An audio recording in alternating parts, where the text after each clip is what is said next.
Hello everyone, it's Sylvia from Fedlight Tarot. Welcome to my channel. Today I am so excited because I have been talking about this VR with fellow tarot tuber for a couple of weeks now, and it's been a really exciting time for selections. So it's a VR that I started last year, right about around this time, and it was taken by other tarot tubers, and it was so much fun to see all of the others choices for these categories. Now I think you may already know what it is because obviously I would have put it in the title, and it's something that I really have been thinking about for at least a month. So ladies and gentlemen, let me present you the Tarot Academy Awards 2024. So we've got, like last year, we've got 10 categories. I have, however, had a proper look at the categories, and I decided to change just bits and pieces here and there, not much really. And let me just say this, because it's something that I said last year as well, and it's very, very important for me to communicate to you this point.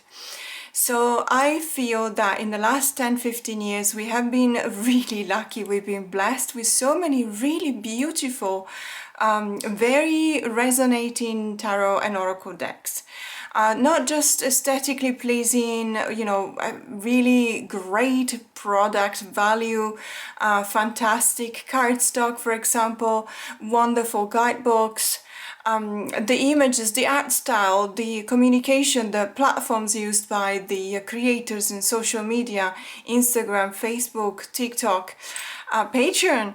We've been literally surrounded by wonderful choices. We have not been, let's say, neglected as tarot collectors or tarot readers or tarot aficionados in any way you feel like it's tarot and oracle decks speak to you. We have been really spoiled with choices, and it's been so difficult to choose these decks, to choose the winners in these categories, because there were so many runner-ups. And I really want to say thank you to all of the creators, because it's been wonderful. It's been wonderful to see your children grow, you know, just look at your creations on your platforms and follow through on, you know, the creative process that you gave this breath of life to. And it's been absolutely fantastic. So as I said, very, very difficult to just select and, you know, come up with only one winner for each category. At the beginning, I thought about, you know, perhaps giving up also the runner-ups, but I realized that it was going to be a very long video, and I don't think that the Academy Award, the Tarot Academy Award, is about that. So there is obviously a lot that goes into the production of a deck. And there's always a lot of participation from the tarot community when it comes to a new deck that comes on the market. So obviously some of these decks have been presented in other videos by other tarot tubers, or you yourself as a tarot collector or, you know, a tarot reader, you will know about them. So today it's just about celebrating them. It's just about choosing those 10, one for each category, and celebrating how powerful and how beautiful and how amazing they are. So the first category is Best Screenplay, a deck with a great guidebook that stands out in a sea of boring little white books. Now we all know what I mean with boring little white books. Obviously, for space reason, for production value, and for price point, in many cases we just find that in a tab box we have this little white book that tells us just the keywords for the cards. It doesn't have any thumbprint, it doesn't really go into the description of the cards, it doesn't talk about the deck in itself, it doesn't talk about tarot in general. It's a bit sad, it's a bit boring sometimes. We all understand the reasons behind that, and absolutely that's fine, because that makes the decks more affordable, which is something that we're all happy about. However, sometimes there are you know, decks that come with fantastic companion guidebooks or books, And I feel like last year we've had many of those coming our way, whether there was a Kickstarter behind them, or they might have been indie decks, but in many cases there were also mass market decks. So that was definitely a difficult choice, and the winner is the Joker Tarot. Obviously I'm going to show you first the guidebook, but this is the tarot deck, by the way. So this is, it was a difficult choice, but at the end of the day, it was the choice of the heart for me, because you know how much I love Corrado Roy. He is my favorite illustrator. He was the illustrator of Dylan Dog, which is a comic book, published by Bonelli in Milano. So obviously, they started releasing that back in the 80s, and I started reading that in the late 80s, and I just absolutely fell in love with it. So everything that Corrado Roy does when it comes to tarot deck, of course, is one of my favorites. The Joker Tarot was a Kickstarter from last year. It still is released by Los Carabeo, yes. And which is kind of funny, because normally a mass market publisher, you wouldn't see them recurring to Kickstarter as a resource to launch a deck. But it just so happened, and it wasn't unusual for Los Carabeo. They have been doing that before a couple of times. When I saw that Corrado Roy was the illustrator, I immediately jumped in. This guidebook is absolutely amazing, and that's the reason why it's the winner for Best Screenplay category. Let me just show you. First of all, it really looks like a book. It's an absolute, really beautiful hardcover, and the product value is fantastic. The quality is exceptional. You have this really silky feel, tactile feel to the pages. There is, as you can see, the pages are decorated. You've got a rather large thumbprint of the card in color, and then you've got something that I have to say, as much as I want to praise this book, I also have to say that if you're looking for a tarot guidebook that talks about tarot, that talks about, let's say, the cards, that explains and describes the images on the cards, talks about, for example, many other concepts that may be useful in learning tarot. This is not what you're looking for. The reason why I love it is because indeed it stands out. And it stands out also because even though it still tells you about the cards, because as you can see here, we got the 10 of Wands, the Page of Wands, the 5 of Swords, etc. On the other hand, the description on the card is actually a quote. So for the 4 of Swords, for example, we got Nietzsche with "the heart has a skin, and that skin has diseases. One of its diseases is called man." Obviously, you wouldn't expect anything different from Nietzsche, but what I mean with this is that there is a big part of the book which is actually just quotes, referring back to each and every one of the cards. But what, let's say, make this deck stand apart from all of the other ones, is the way in which it's actually talking about the theme of this deck. So the theme of this deck is the Joker, and there is a little bit of an historical introduction to the essence of Joker. What is the Joker, and when was the concept of Joker, or the jester at court, was created?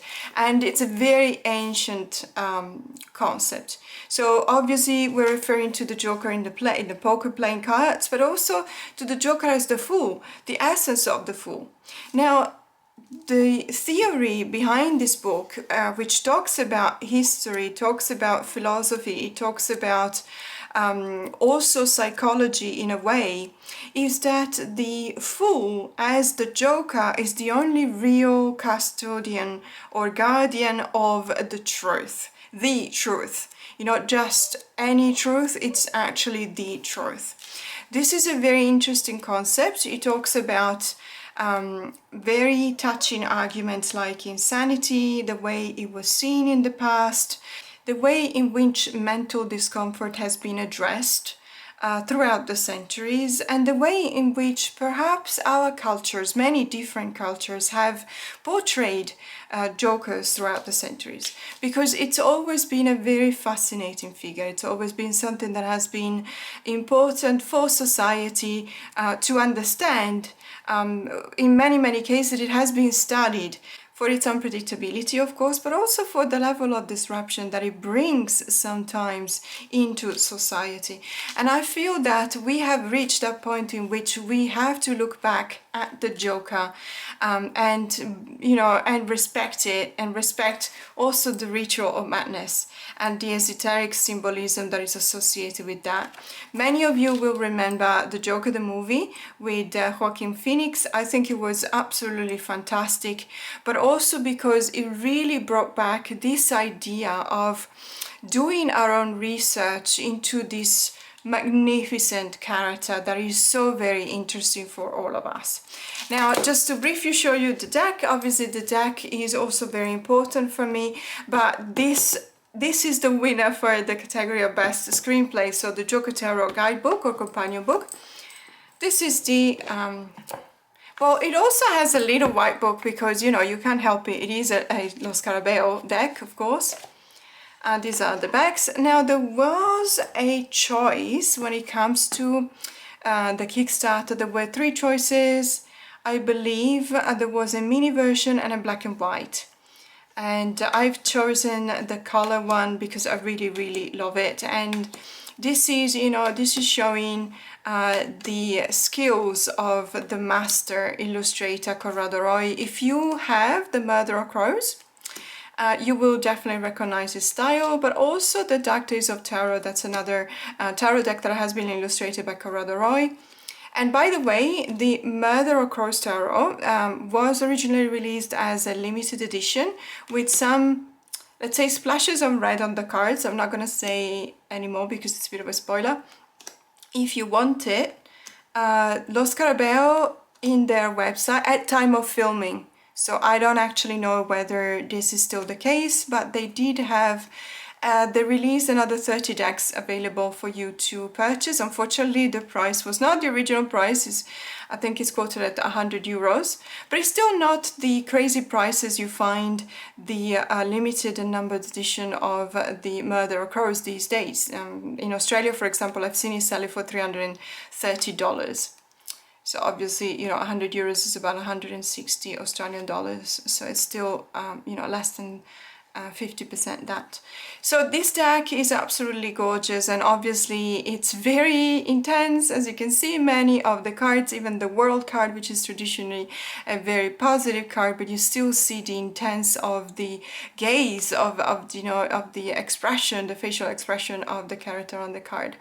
But that's what we need sometimes. We need something that is piercing through that kind of niceness, because intensity takes its toll sometimes.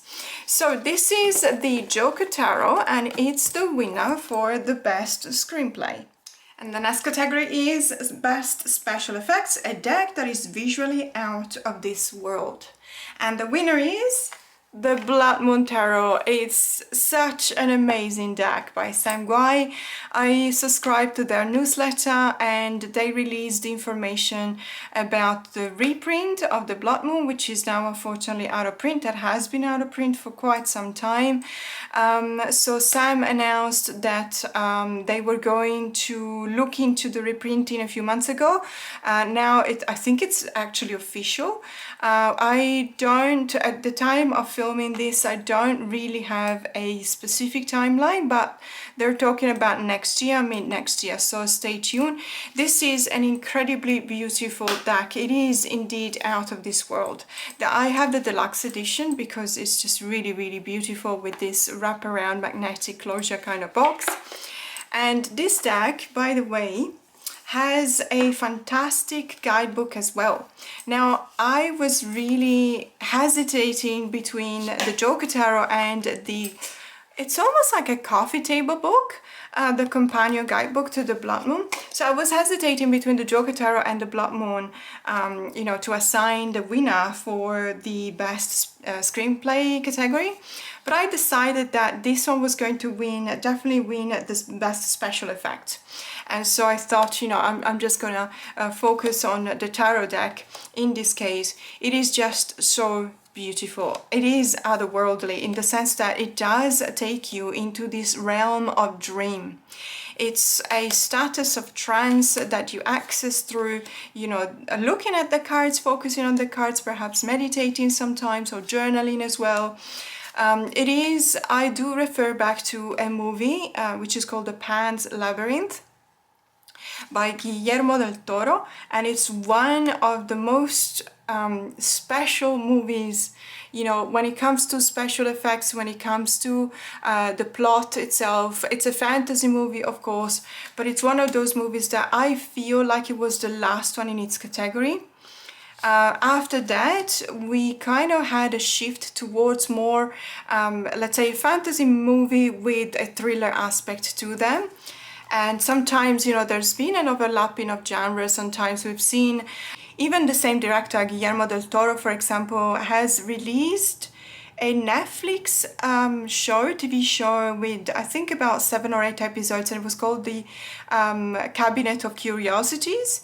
And obviously it was absolutely fantastic, and it was so very impregnated with all the symbolism that we are so, you know, we love so much in Guillermo del Toro's movies. However, it was, I think there was a little bit of an overlap onto horror themes. And the Pan's Labyrinth, I have to say, also have that kind of thrills to it. There's a few scenes that definitely would qualify, you know, if extrapolated from the context of the movie, they would definitely be qualified as horror scenes. But I want to stay on this theme because I do believe that in this deck there is a little bit of inspiration coming out of that. So we do have, for example, the Suit of Dreams, which is, it has been renamed, but it's the Suit of Swords.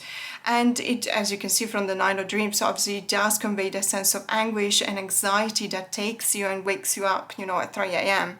where the world seems to be so dark and you don't know what's going to happen to you and to your loved ones. And it is just that fantastic way that Sam have to express and convey this sense of uneasiness that the Nine of Dreams or the Nine of Swords expresses in its essence. And all of the other cards are just absolutely fantastic. I love the guidebook, as I said, the companion book. Also because I have the feeling that there is a little bit of a tweaking in many cards, so perhaps the images pop out, or the colors of the images pop out even more. Even though I have to say that looking through the lens, this one, the colors on the cards perhaps slightly more saturated because of the conversion into JPEG or into MoviePeg file format. So there's always a little bit of white balance, you know, adjustment. The deck is absolutely fantastic. So this is definitely a winner for me in this category because it really does look like something outside of this world, and it's the Blood Moon Tarot. And the next category is Best Custom Design, a deck that shows outstanding attention to details. Details must have been designed especially for this deck. And the winner is the Ephemer Tarot by Arthur Wang. This is a fantastic deck. Arthur is the same creator as the True Black Tarot, so this is a light version. Let's say if we identify the True Black Tarot as a shadow deck or a deck that you can use for shadow work, the Ephemer Tarot is definitely a deck that can be used for light work, and it's really, really gorgeous. Everything about it is gorgeous. The box has got this fantastic gold foil. You know, it's a really beautiful silky feel to it. It's got the guidebook, which is it reminds us a little bit when it comes to the quality of that rose petal kind of tactile feel. It's got a really thorough conversation between, you know, the author and the cards when it comes to the description, because we find the keywords, of course. Then we also find a bit of a sentence building a bridge between, a conversational bridge between ourselves, the readers, and the card itself. Then it's very nice. It's a very nice way of describing the card, because it engages the readers when it uses the pronoun we, for example. So in the case of the continuum, we see before the end, we see a sprout of red flame rolling through the sky. As we approach, it is clear that the crimson phantom belongs to the final figure, continuum, etc. So it's something that is obviously inviting you to be part of a team. It's inviting you to share and bask in the light of the experience of this deck. Let me tell you, it is a fantastic deck for many, many reasons. So the gold foil continues throughout all of the major arcanas. It's also in the minor arcanas, but just at the bottom of the cards, where it shows you the numeral, the Roman number. You know, that defines the card. But as you can see, if I do this, I think it's easier to show the gold foil, so when it catches the light.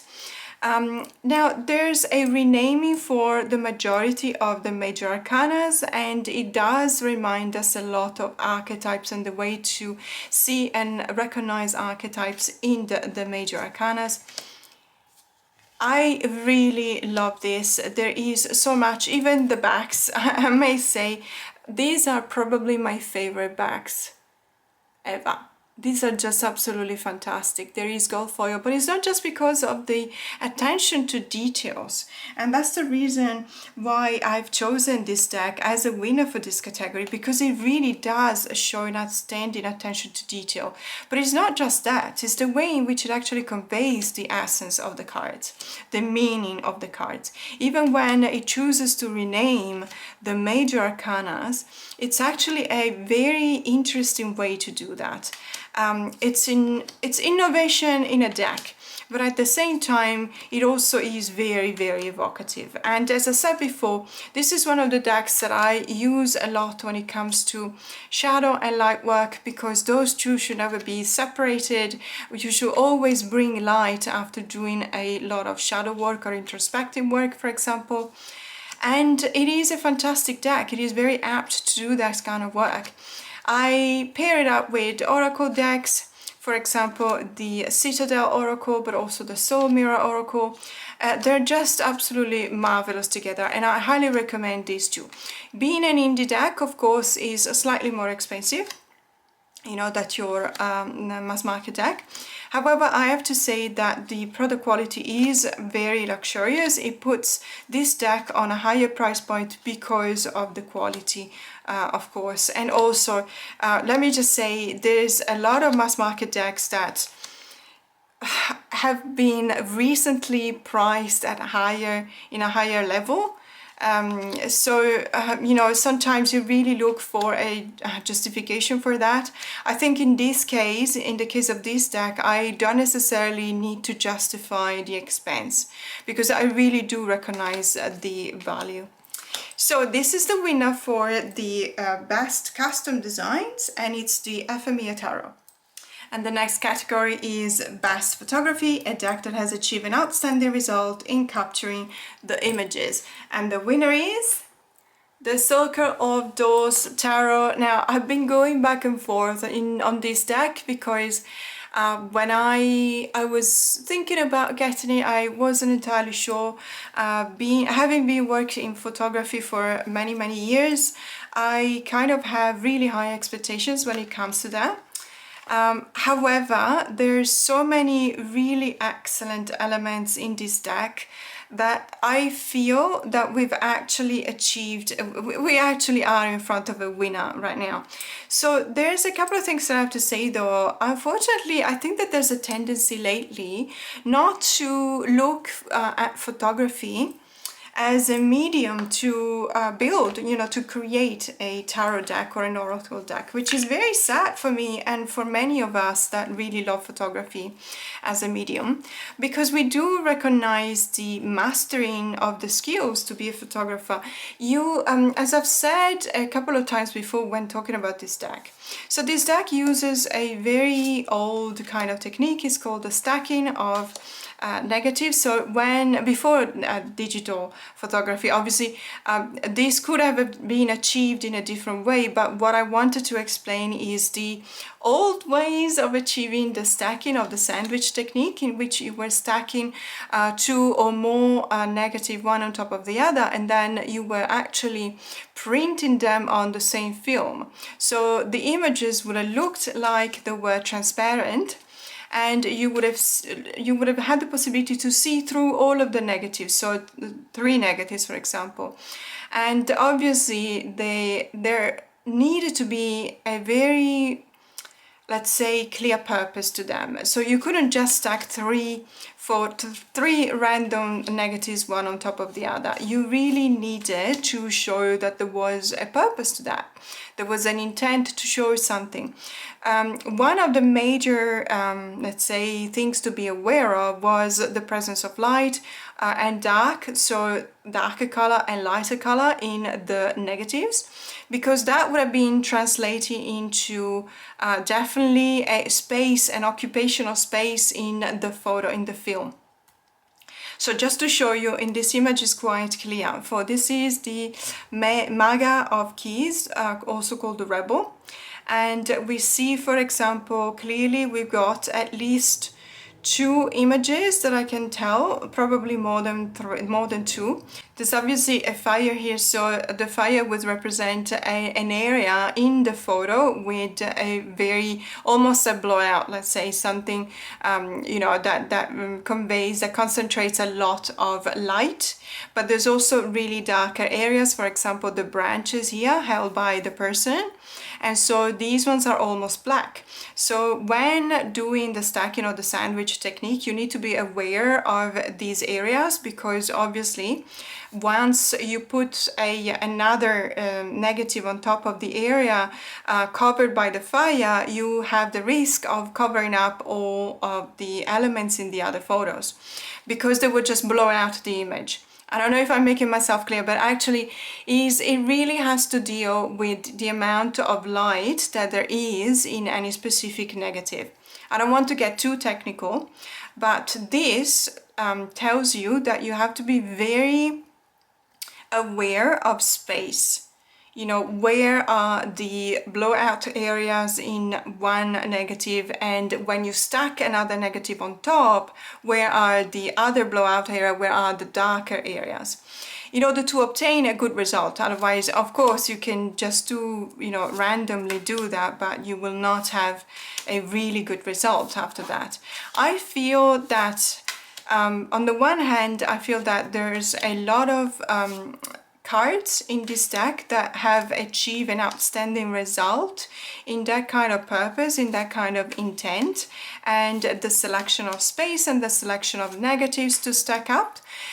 Not all of them though, and that originally was one of the reasons why I was hesitating in getting this deck. Then I started, when I got it for a very reasonable price, and I started pairing it up with a few oracle decks, in specific the Sacred Nature Oracle, and I found that in specific was really bringing up the power and the really positive and good vibes of this deck.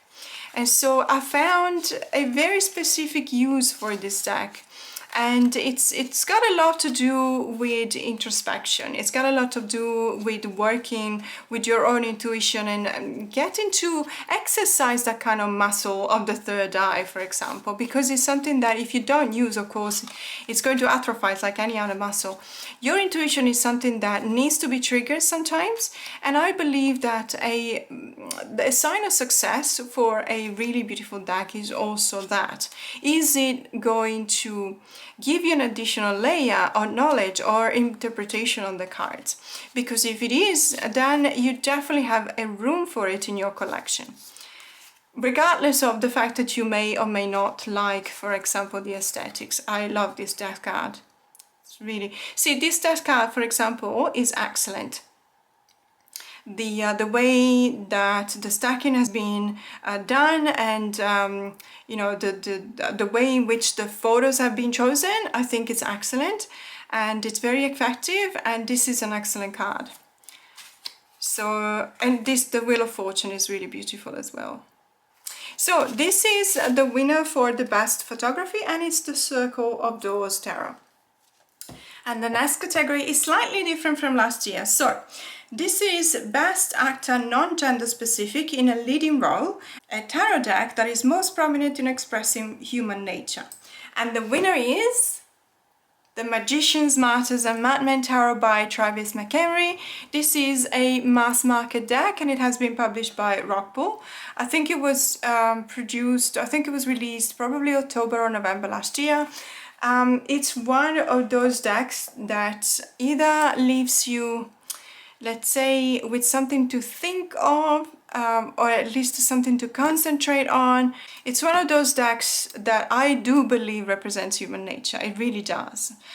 You would have noticed that I specified tarot deck because the next category is going to be, you know, for oracle deck, in the same, let's say, same category. I absolutely love this deck because I do believe that it represents human nature in its most vulnerable and fragile state.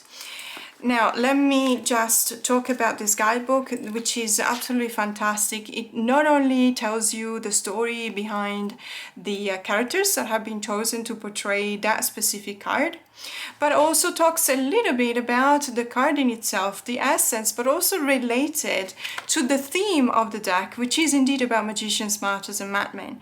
I do feel that every time I look at this deck and I look at the cards, I read the guidebook, I use this deck for a reading, I'm shaken to my core because many of the stories behind these characters are incredibly touching, incredibly moving.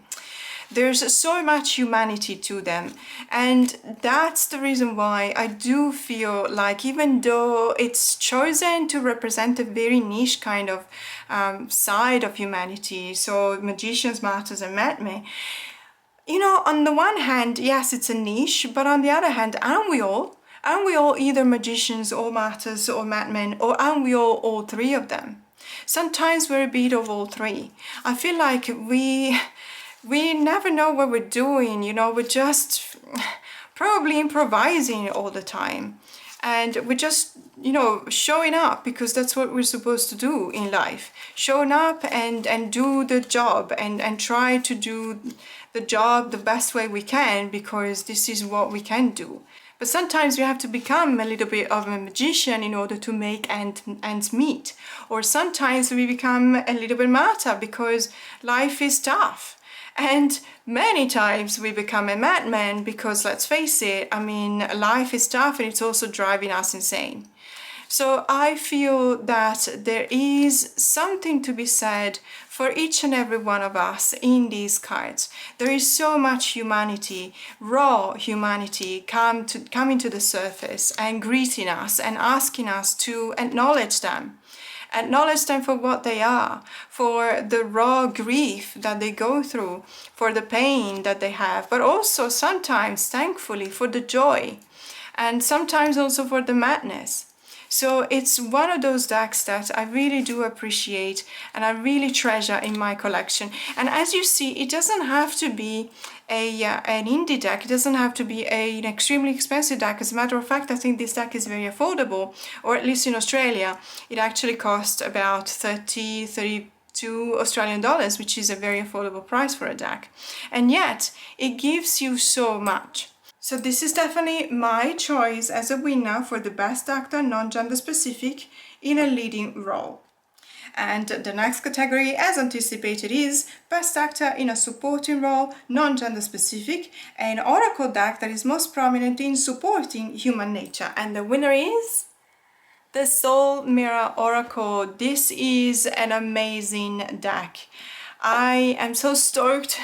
about this deck because ever since it entered my collection, I could not stop using it. I could not stop using it for personal practice, for personal growth, for example, but also, you know, I was pairing it up, as I mentioned before, with the True Black and the Ephemera Tarot, because this deck has got a very peculiar thing. It's something that really makes it stand out, and it's the fact that it's got a duality of keywords. So you not only connect or create this kind of bond, you know, with the images on the cards, but and also obviously with the main title, but you also have the possibility to do your journaling, for example, or, you know, use it in your practice in whichever way you prefer, when you focus on the duality. So the mirror, definitely the mirror of the two keywords associated with the title. So in this case, we see the intuition that is also expressed as confused or clear. Of course, intuition is the third eye, is the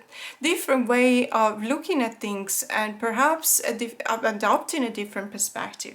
But sometimes we can also be confused.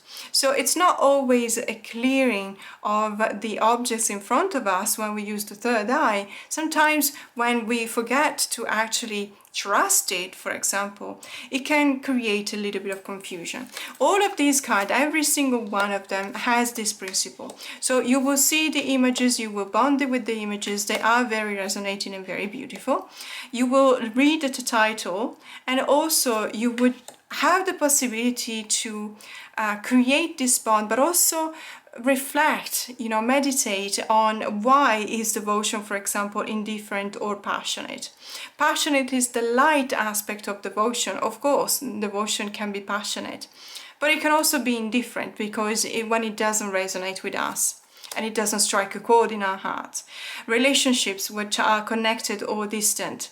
This is a very powerful card, by the way. It's a fantastic card. I've used it in a client's reading, and it was about a relationship, and this card came up. And it was a very, very emotional moment.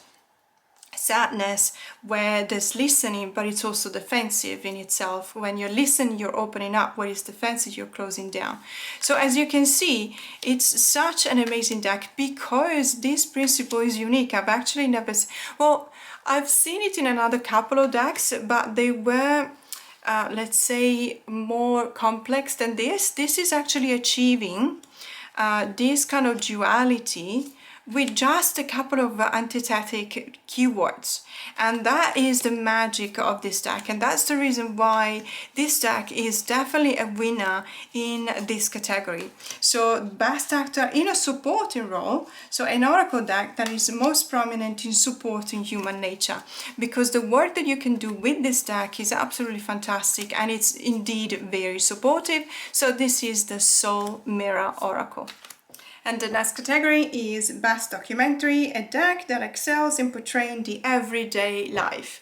Now, there have been a few in this category. I was hesitating to pick a winner, but I'm quite happy, you know, after doing a bit of a selection, I'm quite happy to say that the winner is another oracle, actually, the Outlaw Oracle by Hilary Banks Self.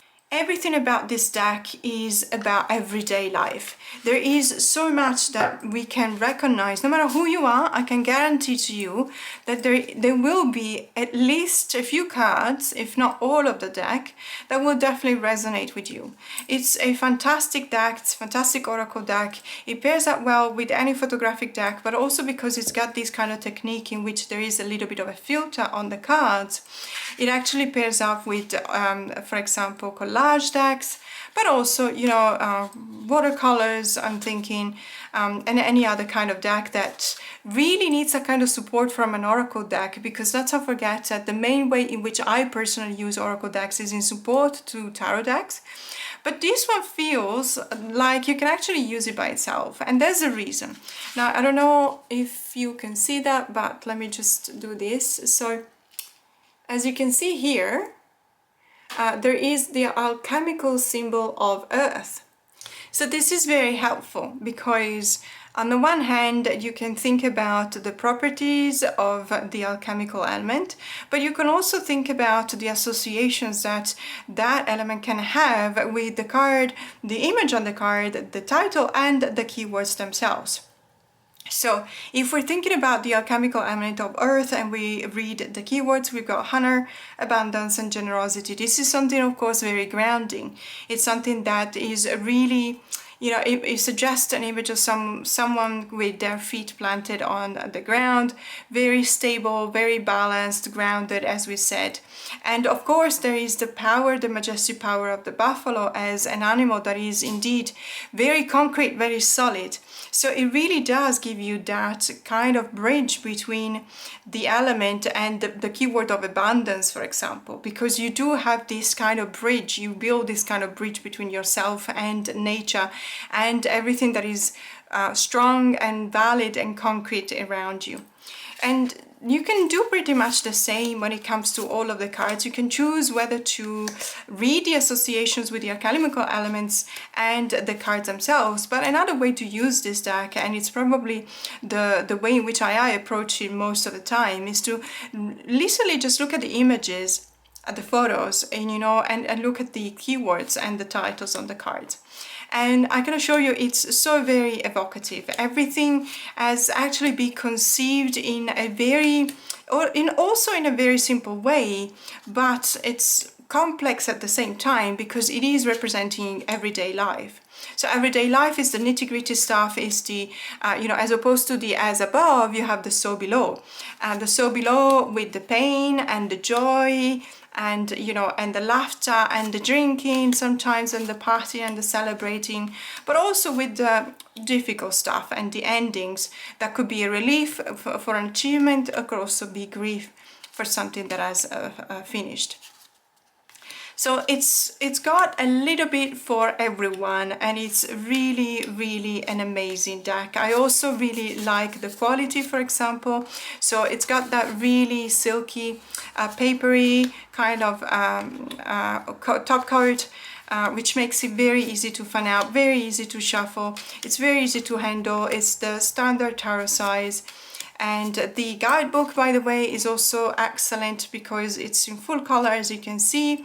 So you have a small thumbprint of the card, you've got the title, you've got a bit more, let's say a couple of more keywords to it. But also you have an upright and a reverse explanation of the cards. And also that's something really beautiful that I really appreciate, is the fact that it does show you a couple of recommended songs for the upright and the reverse meaning.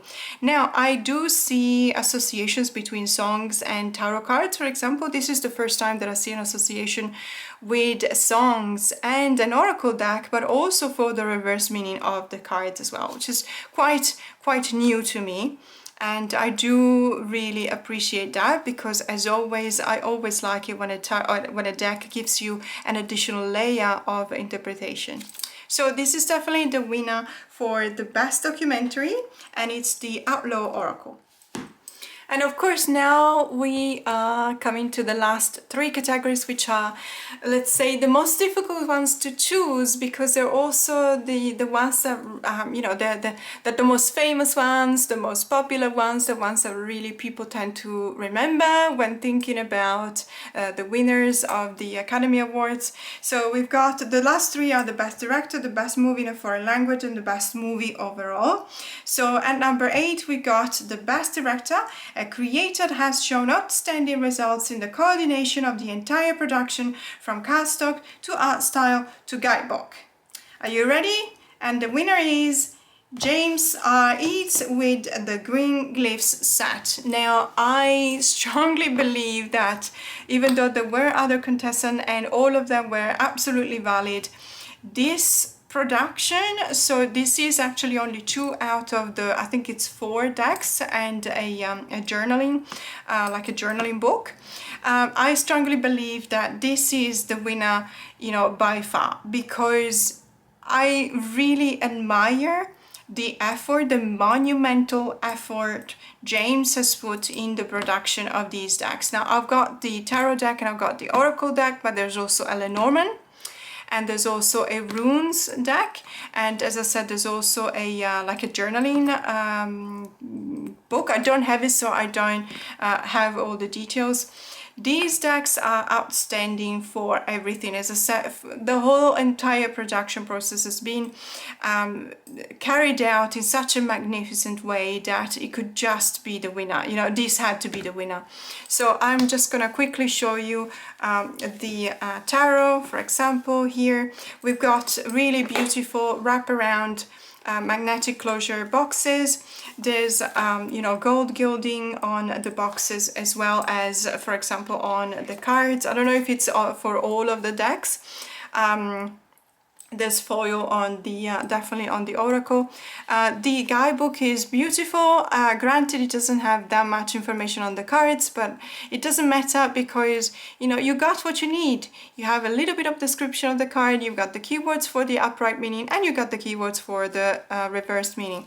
So absolutely gorgeous. I love the fact that there are these symbols that remind us, you know, a little bit of the symbology of the minors, for example, and when it comes to the majors, you do have that sense of hieroglyphs, so that's why it's called the green glyphs. By the way, I think I can reveal that James is working on another deck, and it's absolutely out of this world, because it's actually using just symbols.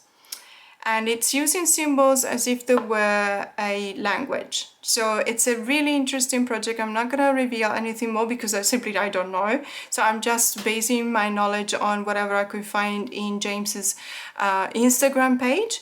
But if you go in his in the website, you can probably find more or additional information about it. It looks absolutely stunning. But today we're here to talk about these decks. So everything is fantastic about them. I really, really do appreciate the value, and as I said, the monumental effort that has been put in the creation of these decks. From the gilding, which is really high quality, not one of those cheap gloss gold gilding that is scratching your hands and is getting chipped very easily. It's a slightly smaller size, but it's very, you know, it's very easy to handle. The colors are absolutely fantastic. I love the way in which James has chosen to represent these characters. And I love the fact that, for example, the suit of cups, you know, shows you elephants, which is, it's an absolutely cute, adorable animal. It is kind of a minimalist style sometimes, but it does hit the spot. It hits the right spot, because it really shows you the essence of the card. Look at the Queen of Stones. Stone obviously is a renaming for the suit of earth, or pentacles or coins as we may know it. And I really appreciate it. I like it, and it's something that I feel that it really takes so much commitment, you know, to produce something like this.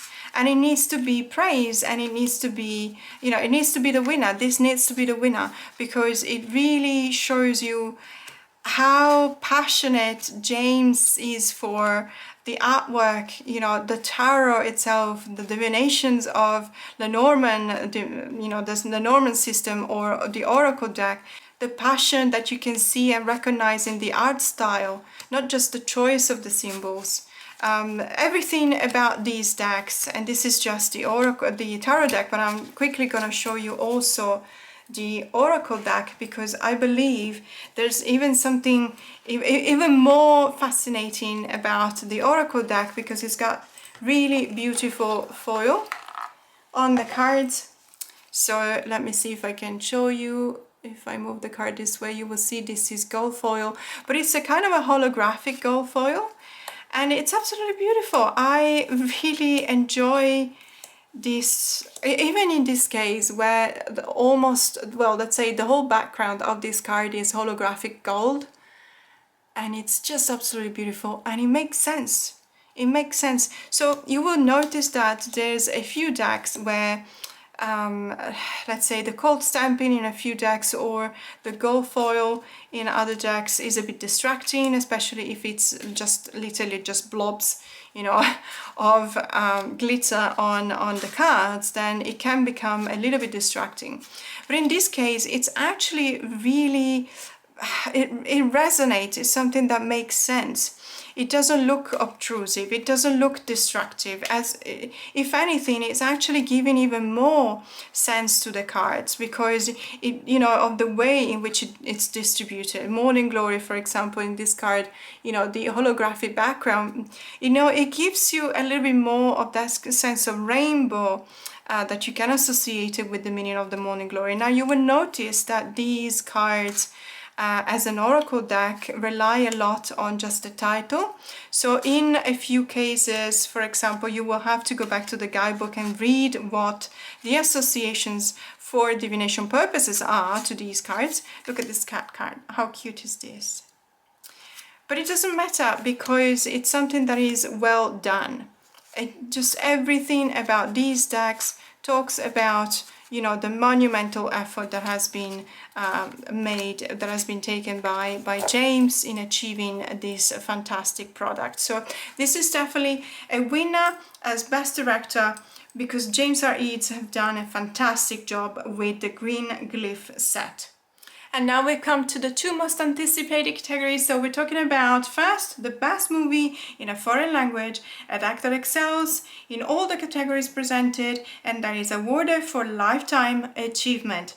I have to say, that was the hardest category for me, because this year I was really lucky to have acquired a few decks in foreign languages. There were a lot of runner-ups, and I wish I could, you know, say that there's a tie between at least 3 decks. But if I have to choose one, I choose the winner is the Abatrot Traum Tarot. This is a fantastic deck. I chose this one as a winner. It's a German deck. And it was a Kickstarter for a few months back. It has been shipped out back in November, I believe. But I know everything that there is to know about this deck, because I've been following the creator on her Instagram account for such a long time, and I've seen this deck being born, being created. I was a witness of the creative process, and I felt so engaged. There was so much spirit that came out of the creation of these cards. It is an absolutely outstanding deck. Now, I have to say, and this is a bit of a disclaimer, because I also appreciate what the creator has explained during the process of producing this deck. This deck has been achieved with the help of AI. However, there has been a lot of personalization, a lot of choices that have been driven by the author and the creator herself. And one of the things that the creator really wants to stress out is the fact that for each and every card of this deck, there have been at least 100 clicks. So I know that there has been, especially in the past, perhaps not so much nowadays, because there are slowly being some laws and regulations being implemented in different countries, for example, when it comes to the commercialization of AR art. However, I have to say that there still is a bit of animosity around this argument. Personally, when I actually saw the creation of this deck and I saw how much participation from the creator there was in the choices, the stylistic choices, you know, that ultimately ended up composing the images on this deck, I feel that there was the soul of the creator was indeed in the cards as well.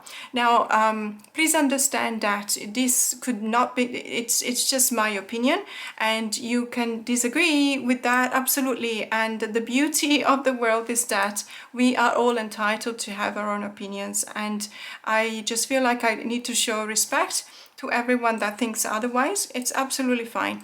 As I said, this is my choice, it's my opinion. But also because, my goodness, I have seen the blood, sweat and tears that went into the creation of this deck. And I feel that it is, you know, it brings about the soul of the creator, like, you know, many other decks don't do, when there's just a simple click you know, of the AI algorithm or whatever that is. This one is definitely not being an easy process. I can assure you 1000%, from the choice of the decks, the backs, to the choice of, you know, how to portray the cards, how to settle on an image rather than another, and the way in which even the Roman numbers have been written. There is so much that actually belongs to the soul of the creator that I can actually resonate with in this deck. And I cannot say the same for other AI decks that wouldn't even be in the category, because I would not consider them when they're just a mechanical process. So this deck is beautiful. I love everything about it. It is definitely, obviously you can see the words in German, so it's a foreign deck. But I know that the same creator is working on another deck, which is called the Tamara Tarot. And in this case, she has actually chosen to use the English language on the, you know, the cards. So very interested to see what that will look like. She posts sometimes cards from that deck, so it's very interesting. And I know that it's a Kickstarter that will be launched in March or April this year, so I can't wait to see that, how that will evolve. So this is by far for me the winner for this category, which is the best movie in a foreign language, and it's the Habetrott Traum Tarot. And this is what we all want to see. So it's the last category, but it's also the most popular one. This is the best movie, a deck that excels in all the categories presented and that is awarded for lifetime achievement in the English language. It was so hard to decide, it was so hard. And I have to say, all of the decks in my collection, which counts at over 450 decks in total between, you know, between tarot, oracle, Lenormand, other systems, etc. It is also always very, very difficult to choose a winner as a best deck. Because sometimes I have a personal relationship with the creators, so obviously I have a keen eye on their creations. Some other times I've been following the process of, you know, choosing the cards, drawing the cards, etc., which makes it a lot more real. So it's been very, very difficult, but I am quite happy with my choice. So the winner is the Solara Occulto Meliora Tarot. This deck is the recent Kickstarter from a few months back, and it's a second edition, let's say, it's not a second edition, it's a new version of the Solara Occulto Tarot from a few years back. That deck was actually out of print. It was really sought after. And this deck is, let's say, more complete because it also shows you 25 cards of the original Mercury, Salt and Sulfur Oracle deck. So these are 25 of those cards, and I reckon there's also a new card. So this Griffin card is new, and it's in a red foil, as you can see, really beautiful, kind of holographic as well. Now this is an incredibly beautiful deck. If you are familiar with the Solara Occulto, is a very, let's say, yes, it's a new version, but the differences are mostly when it comes to the, let's say, the layout. So this one doesn't have borders, whereas the Solara Occulto had really large borders, actually double borders, I seem to remember. I trimmed my edition, so obviously I don't remember correctly. But it's such a beautiful one. It's got a gold foil on the backs as well, which is also a difference from the other previous edition. But as I said, it's just absolutely fantastic. All of the figures, they are beautiful. There is this muted color palette that really resonates with me, and it's just an amazing deck. Now this is the Oracle deck, but I'm going to show you the Tarot deck, of course. You've got the guidebook, as always. It doesn't have an incredible amount of information, and I have to say one thing though, this is really tiny print. You know, well, I obviously have to wear my reading glasses, but even with my reading glasses, I'm actually really struggling to read what it says. I know that for the other tarot deck by the same creator, the Crimson Asteria, They actually released another guidebook with larger print, so perhaps this is what's going to happen for this deck as well. I'm not entirely sure. Or maybe it's already happened. As I said, I missed out on the latest news. I've been so busy. This has been edged in black, and I think that it's a very good choice. I would not have liked it as much had she replicated this kind of edging, so the gold, the glossy gold. It's a really beautiful cardstock. It fans out like a charm. The cards really slide very well one on top of the other. Obviously it's a rather large kind of format, so in my case the only possible way to shuffle it is overhand, but I don't mind because it's really beautiful. I love the fact that it's slightly bigger because this one, you know, it lets me see the images with more clarity, and I can see details on the symbols, for example, that I hadn't been able to pay attention to before. This deck card is absolutely beautiful. And we talked about the color palette before, but I really want to draw your attention to how beautiful these autumn kind of tones are. You know, there's the burnt oranges and the yellows and the browns paired up with the white and the black, and I really feel that it's a really beautiful association of colors. We've talked about this deck several times before. I use it for a lot of work. For, you know, sometimes I read for clients using this deck because I believe it's very conducive of a divination. The cards are very straightforward. You will see the meanings. If you're familiar with an RWS divination system, you will recognize the symbols very easily. As a matter of fact, when it comes to the other version or the previous version, I actually trimmed off all of the borders, which included also the titles. So in that case, I can actually read without the titles because the cards are pretty much, you know, faithful to your RWS symbology. Absolutely love this deck. It's just amazing, and I'm so very happy that I decided to go with this choice as a winner for this category because it is indeed an amazing deck. Now, this was it for this year of the Tarot Academy Awards. You know, hashtag. You're all invited to tag along and do a VR. I'll be very happy to watch all of your videos. I think it's a really fun occasion to show your passion for your decks, because you have to choose the winners for each category, but it has to be, you know, with a certain purpose, with a certain intent, obviously, and that's what's making it fun. But it's also something that tells us how much we love our decks and how well we bond with them. That's why I really like this deck. So as I said, that was it for today. Thanks so much for staying with me till the end of this video. Have a wonderful day.